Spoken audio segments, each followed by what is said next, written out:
I'll be catching up with Fleur, actually, to see what's coming up on her show very soon. But first of all, it's Friday. It is time...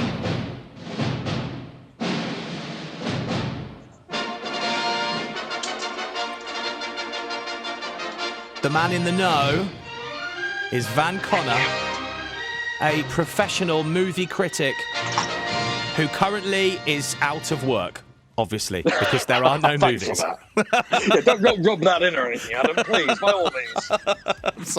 I'm sorry, I couldn't resist. Obviously, you go to all the red carpet dues, you get to see all the famous people, you get to see all the films, and you get to write about them, but you can't do any of that right now. So there's no point in us talking about new movies, which is exactly why you come on every week now to talk about some of the other things that people can actually access right now. And the best part is they get new movies as well. So we've got a trio for you this week. So first and foremost, there is the new rom-com Love, Wedding, Repeat, which is available now on Netflix. Stars Sam Claflin and Olivia Munn and the comedian poet Tim Key. And it's sort of wants to be a Four Weddings type affair with a Groundhog Day style gimmick built into the plot, whereby there are different ways that the wedding table can be arranged. It shows you the different timelines, or at least it tries to.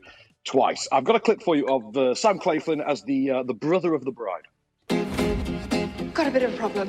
Mark Fisher. He's saying that he's in love with me and he's threatening to go full-on psycho and ruin my wedding. This is the sleep medicine that I've been taking. It would knock him out for hours. Me? Just put a couple of drops of that in his champagne glass. There has to be another way. There is no other way. There is. There has to be. Please, there is. There has to be. Haley! Hey! Your sister is an angel, isn't she? So that sounds like my kind of film, actually. It sounds like I'd quite enjoy that. I've not seen the trailer for this yet, but producer Lottie has. She said it looks really good. I mean, I would describe it as what it is. It's functional. And if you're sort of already in the market for you want a sort of perky rom-com type, hour and 40 minutes on a Sunday afternoon, look no further. This will probably tick all the boxes for you. Lovely. All right. What would you give that out of 10? For me personally, about a 6. I didn't think it was. I think it gave up on its own gimmick too easily, I think. And you have, quite high expectations, let's be fair. Exacting standards, yes. Okay, so what's next? So there's a movie out this week called The Host. You can buy this on just about every on-demand platform. This is best described as a British version of Psycho starring Dougie from McFly, if you can believe such a thing exists. Really? Oh my goodness, that's got to be a classic to watch. Dougie's amazing. I mean, I'm a massive fan of McFly anyway. Indeed, and it's a bit naff, but you know what? It's just Lantern Jordan fun enough to keep your interest. Mariam Hassouni, who stars as the sort of Norman Bates figure, she's very likeable in it, and there's just something sort of endearingly captivating about her performance. But other than that, do just expect naff remake of Psycho with Dougie from McFly. That's basically what to keep your expectations. He's quite a shy guy when you meet him, so I'm wondering, what's his acting like in this? Not bad, actually. Not bad at all. Okay, well, that's good. I was expecting you to say he was absolutely awful, like Ed Sheeran, but because Ed Sheeran, great musician, but seriously bad actor, in my opinion. No disagreement from me.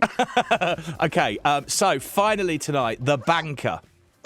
So, The Banker, new movie that teams up Samuel L. Jackson and Anthony Mackie. So, Nick Fury and the Falcon back together in their own movie this time, teaming up with Nicholas Hoult, and it is based on the true story of a black man who went into the real estate market to discover, into buying properties and renting them out, and trying to gentrify neighborhoods by renting them out to black families and basically forcing social integration.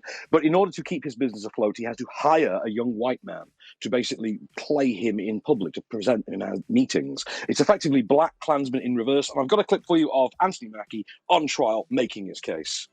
I think you should tread carefully now. I can talk at length about that. Or I can sum it up with this. The dress code. Mr. Garrett, you are out of order, sir. I'm not finished. Out of order. You can't get a loan. You can't own a home. You can't start a business. Mr. Garrett, you have been warned. Which means you can't build wealth. Mr. Garrett! And you're excluded from the American dream. Sergeant at Arms, remove the witness. Why is it so important to you to exclude an entire race of people from the American dream? That sounds right up my street. I love a good kind of moralistic crime drama movie, and that sounds exactly what that is. Absolutely, yeah, and it reteams Anthony Mackie with the director of The Adjustment Bureau, George Nolfi. That was, 9 years ago now. You can find this one on Apple TV Plus, so I don't know if you've subscribed to that as yet. I think most of us get it free with our new Apple equipment every year, I think, now as well. So worth checking out on there. I also recommend the TV show For All Mankind while you're on there as well. That thing is great. The only movie out of those that you've just spoken about that I really want to see is The Banker, and I don't have that Apple thingy plus thing, whatever it is, so I can't watch it. You'll have to sign up for a free trial and then worrying about remembering to cancel, Adam. Yeah, that's the thing. You need a calendar to set an alarm on that one, don't you, when you do those free trials? It's brilliant. Great. Well, thank you so much for coming on, Van. I know you're mega busy at the moment. Are you all right to You're a mean one, sir. Are you all right to come back next week, mate? It would be great to have you on to talk about some more stuff that people can look for over the weekend. I'm sure I can fit you into my jam-packed schedule, as you can imagine, Adam. Bless you. Well, stay safe, Van. I'll catch you next Friday, all right? Till the next time, good sir. The In Guide on BBC.